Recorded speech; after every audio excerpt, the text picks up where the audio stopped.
Okay, so now for the part about how to attack ciphers and how to think about attacks on ciphers. Let me see. Right.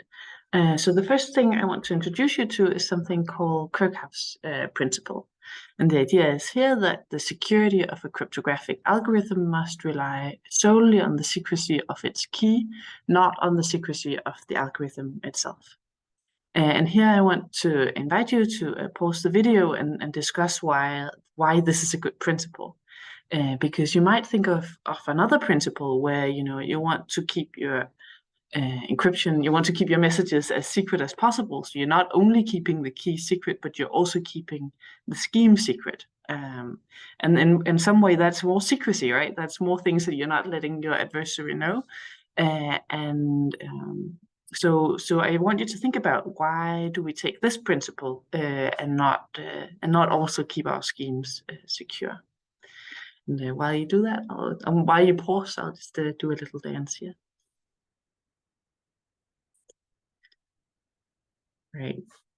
So I hope you had some. I hope you had some discussions about this, and to let you know what I think about this principle. I think one of the reasons why it's a very good idea is that it allows publicizing what scheme you're using.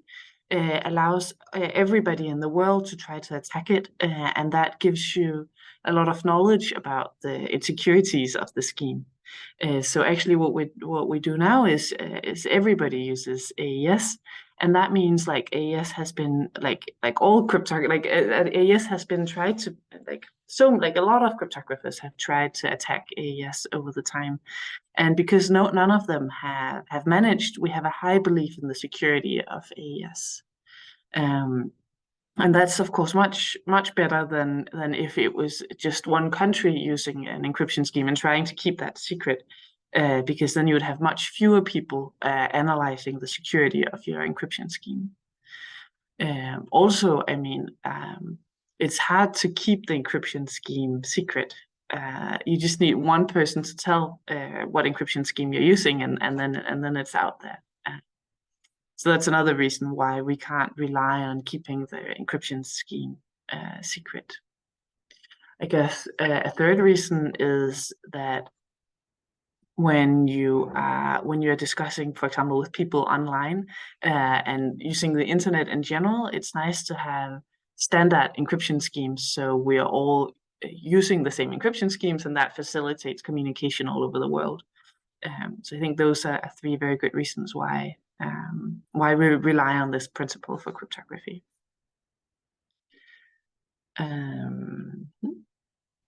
As another framework I want to give you is to talk about different types of cryptographic attacks, because we talk about different strengths of attacks.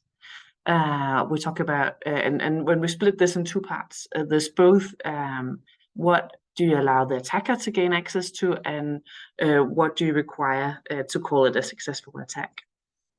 So when you talk about what the attacker has access to, it might be so that you just allow the attacker to have a ciphertext. It might be that the attacker has access to both plain text and its encryption. Or it might be that the attacker has the possibility to choose a plain text and then receive the encryption of this plain text. It might be that the attacker gets to choose a ciphertext and then see the decryption of this ciphertext. So that's the strength of the attack side. And on the outcome of the attack side, the lowest level of outcome that you can imagine is, or that we're working with, is just to distinguish encryption from a random function. So can you see the difference between an encrypted message or just a random bit string? It might be that the attacker is able to decrypt one message, or it might be that the attacker is able to recover the key. And of course, if you're able to recover the key, you can decrypt any messages. So this attack recovering the key is really the strongest. Right. And so if we, for example, think about the frequency analysis attack, I want you to just take a moment and think about what did we allow the attacker access to here, and what was the outcome of the attack. I'll do a little dance while you pause and think.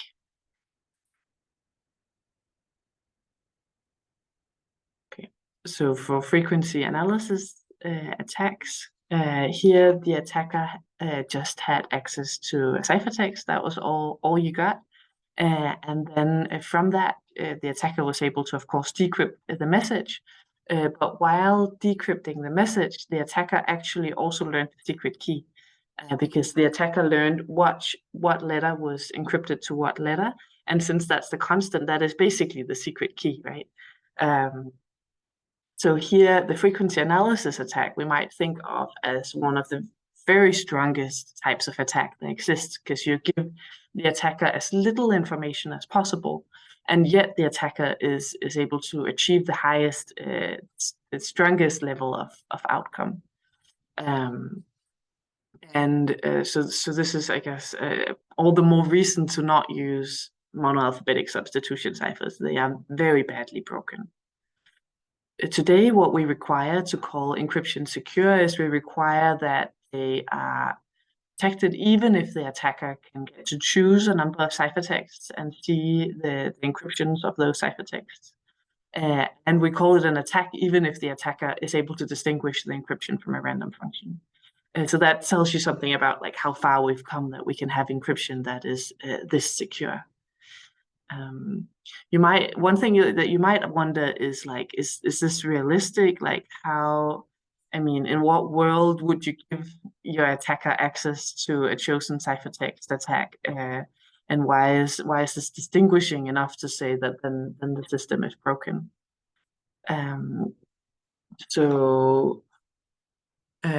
One thing that you might think about, like in the Second World War, this is not a chosen ciphertext attack. This is an example of a chosen plaintext attack, just to show you that chosen plaintext attacks actually are realistic. This is something you have to take into account if you want your crypto system to be secure. So in the Second World War, the Americans, they wanted to learn the code names for the different islands in the Pacific. They wanted to learn how the Japanese called the different islands in the Pacific. So what they did was they would bomb one of the islands, and then they would listen in on the communication, and then they could tell, and then they could see what did the Japanese say, and from that they could learn the encodings, the encryptions of all the island names. So this is of course a chosen plaintext attack, because in a way the Americans are choosing what plaintext they want to see the encryption of. Right. So, and this is, I mean, this is something that is feasible. So this is something our encryption schemes have to be able to protect against. Why do we then call this distinguishing an attack? And I think this might be more of a mathematical point. It's clear that if you can decrypt a message, then you can also tell if the ciphertext that you're trying to decrypt, whether that's random or not, right? You can tell whether it decrypts to a message, a meaningful message. So this is a weaker attack than decrypting a message. This is a weaker attack. And the reason why we still call this an attack, well, first of all, actually, many actual attacks, they start out with a distinguisher. So if you have a way to distinguish an encryption scheme from random, then sometimes that can allow you to build on that and build an attack that can decrypt the message. Also, this distinguishing is something that's easy to work with in mathematical proofs. So it's something that we can build proof frameworks around, and we can prove that ciphers are indistinguishable, given some assumptions, of course. So these are two reasons why this is a good notion of security. Right, because it's easier to prove that. I mean, there exist good proof frameworks that allow you to prove this, where some of the others might be harder to establish good proofs around. Like it's just technically a nice aim for a proof to aim towards. And if you can prove this, then of course, if the cipher is indistinguishable from random, then you're getting these two for free, because if it's indistinguishable, then of course it's not possible to decrypt a message, and it's not possible to recover the key. Okay, right. So that was enough on the high level. I want to be a bit more specific now again, and I want to talk about something called brute force attacks. So a brute force attack is an attack that you can always run if you have a known plain text, then you can recover the key.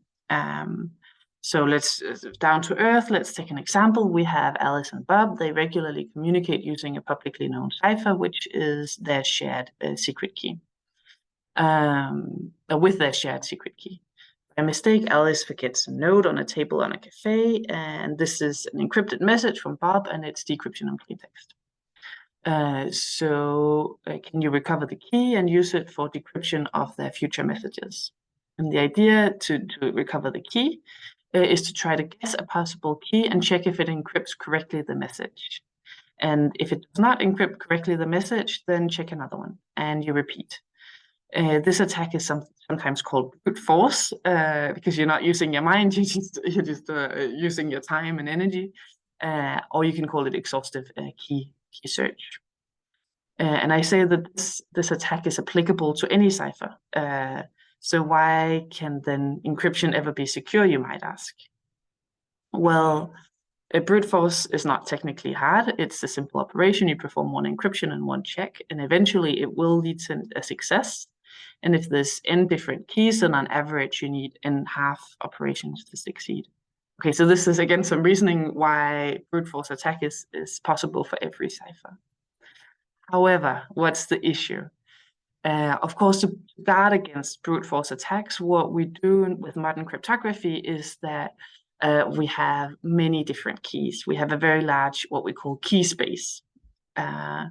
So for example, for AES 256, the number of possible different keys is about this many, which is about the number of atoms in the universe.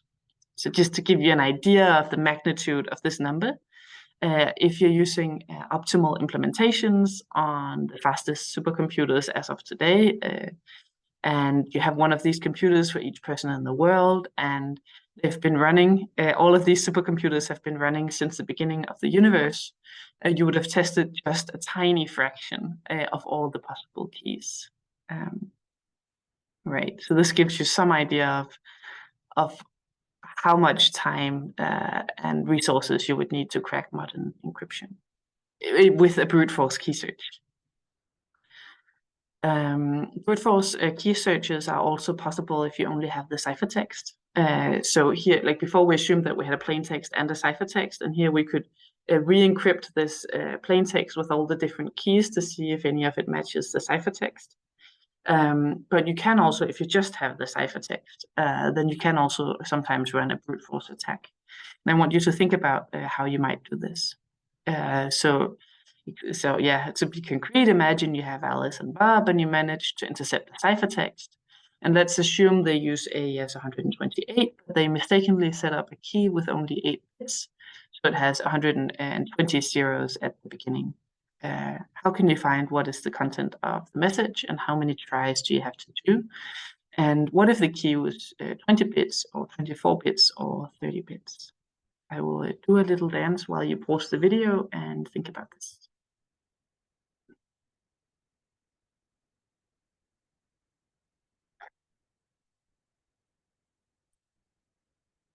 Okay, so for this one, I think next slide might actually have it. Yeah. So if you have a message and it's encryption, you can just try keys until one works. You can, try to encrypt the message under all the different keys until you get the right ciphertext. If you don't have a message, then you need a stop condition, and when it's fulfilled, you stop the attack.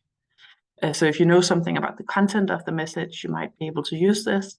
Or maybe if you just know the language, then you might be able to use this. Or if you just know the encoding.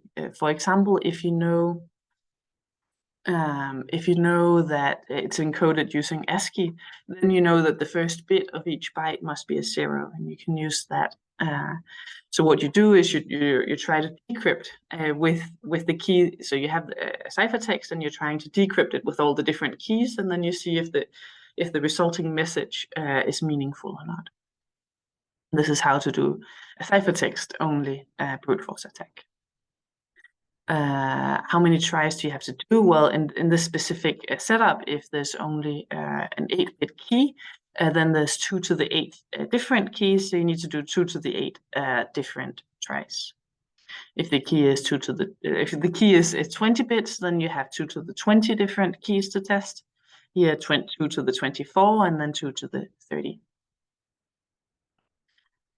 Okay.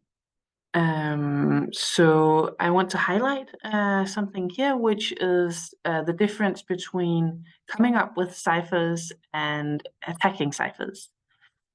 So the ones that come up with ciphers, their job is to get good ideas, and they're often going for elegant designs. It's very often very mathematical, and they think a lot about their security and speed trade-offs. And the reason why they go for all of this is because if they have an elegant design, it's easier to analyze. However, the attackers, they're just going for the results. So they're not necessarily going for any elegance or any mathematics. They just want to break the system. So there's a difference between the mindsets of cryptographers working primarily in the design and those working primarily with attacks. So another concept to introduce to you is called the weakest link principle. And the idea here is that in the real world, anything works. So you want to find the weakest link. So of course, what you might do in the real world is you might attack the cipher itself. And if you're attacking, for example, AES 128, the fastest known attack is 2 to the 126 complexity. So meaning that you have to run at least 2 to the 126 different operations on average in order to break AES 128. So this is, of course, going to take a while. So what you might try to do instead is you might try to exploit how the key is generated. If the key is generated, like we saw in the example before, with a lot of zeros by mistake, then exploit that by all means instead of trying to break AES directly. You might be able to exploit something in the communication protocol, or you might try to infect the recipient's computers with viruses, or something that's called hardware attacks, or side channel attacks. So there's many different hardware attacks. The side channel attack is just one example. And the idea here is that a computer, you can measure how much electricity different chips in the computer are using. And based on their electricity consumption, you might learn something about what the computer is doing. And this you can use to break encryption as well. And then, of course, I think one of the biggest ones is the users. That's very often the easiest way to get access to the secrets is social engineering, bribery, blackmail, or I don't use torture, of course. But just to let you know that this is actually often the weakest link. And actually, in the real world, many crypto breaks involve the key. So how is the key generated? How is it exchanged? How is it stored? How is it revocated? Meaning, if a key has like an expiry date, how is it then taken out of use? Or how if the key authorities, they decide, oh no, we can't use these keys anymore, and they take them out of use. These sorts of protocols, there's often secure. This is often where real world attacks happen. Right. So this is just to encourage you to take breaks. I mean, now we're not present together, so you can take breaks whenever you need them, of course. So I wanted to give you, I think this one is a better way to start. So I wanted to give you an example of a real world attack, which was launched at Netscape back in 1996. And here, when they wanted to generate a new cryptographic key, then they invoked a pseudo-random number generator that was initialized with the system time in milliseconds and the process ID of the program, which is 4 decimal digits. And with this random number generator, they generated a 128-bit key. And then they used this for AES. Do I want you to think about this? I think it's pretty clear from what we've been talking about, right? Instead of trying to guess the 128-bit key, you're instead trying to guess the seed for this random number generator. You're trying to guess what it's initialized with. So if you know when the key was generated, or just approximately when it was generated, then you have a number of choices for the system time. And then the process ID, 4 decimal digits, that's not very many options. You can just brute force that. So this is an example of a real world attack. And actually, okay, so here I want to talk about something slightly different, which is how do you, so for cryptography to be secure, we want our keys to be random. We want there not to be any way of guessing the key better than just trying all of them. We want trying all the keys to be the best attack venue for trying to get at the key. So we want good randomness. And the problem is actually real. The problem is that a computer is very much not random. It's very much deterministic. You want the same things to happen every time you push the same buttons. I know that's not how it really happens, but computers are in a way built to be deterministic. So they're not very good at generating randomness. So it needs some sort of random input in order to be able to generate good randomness. And what we often do, or what computers might do, is something like they might look at the milliseconds of when like a computer hit, the user hit a certain button, for example. They might use that as a random number generator seed, or they might actually. Okay, so here's another example of at the company Cloudflare. They used lava lamps in order to get a randomness input.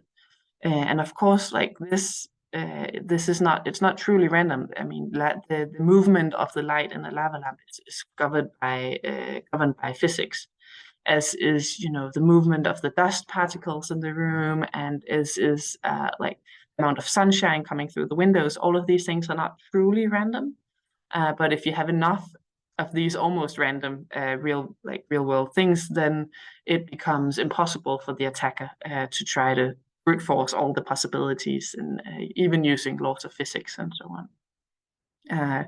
So at least to the best of my knowledge, Cloudflare has not been attacked by an attacker trying to predict the movement of these lava lamps and dust particles and light and so on. So this is good enough randomness. If you want proper randomness, what you can do is you can go to the quantum level, because at the quantum level, processes are actually random. And I've recently learned that modern iPhones, they actually have a little randomness generator inside of them that generates true randomness from quantum processes. I just thought that was a cool fun fact. Right. So that was everything about attacking a cipher. And next video will be about authentication.